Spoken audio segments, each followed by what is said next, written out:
एक बादशाह था। उसके ख़जाने में हमेशा हर साल जब हिसाब करता था तो कभी 5 लाख कम, कभी 10 लाख कम। बादशाह बड़ा परेशान हो जाता था कि पूरे साल का हिसाब आता है और हमेशा पैसा कम हो जाता है। बादशाह बड़ा परेशान होता। परेशान होने के बाद बादशाह काजी को बुलाता है। बोलता है यार मेरे साथ एक मसला है। काजी पूछता है क्या मसला है बादशाह सलामत। बादशाह कहता है कि मैं हर साल क्लोजिंग करता हूँ 10 लाख, कभी 20 लाख, कभी 15 लाख, इस तरह हर साल में कम हो जाता है। अब मैं क्या करूँ। तो काजी कहता है कि ऐसा करें बादशाह सलामत, आप जो है ना, जितने भी लोग हैं आपके पास सबकी तनख्वाह ना आप बढ़ा दें। बोलता है इससे क्या होगा। बोला बढ़ा के देखें। बादशाह बोलता ठीक है। बादशाह ऐलान कर देता है कि सबका 20-20% तनख्वाह बढ़ गया। सबका 1500-1500 धर्म हो जाता है सैलरी।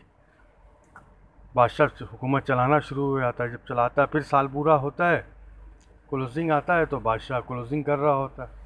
क्लोजिंग करता है तो बादशाह देखता है कि क्लोजिंग में उसको 10 लाख प्रॉफिट हो जाता है। बादशाह बड़ा हैरान हो जाता है कि इस साल तो फ़ायदा हो गया। काजी को फिर बुलाता है। काजी को बुलाने के बाद पूछता है कि ये क्या माजरा था, मैंने तनख्वाह बढ़ाया और अब मुझे फ़ायदा हो रहा है। मुझे तो तनख्वाह बढ़ाने से नुकसान हो रहा था।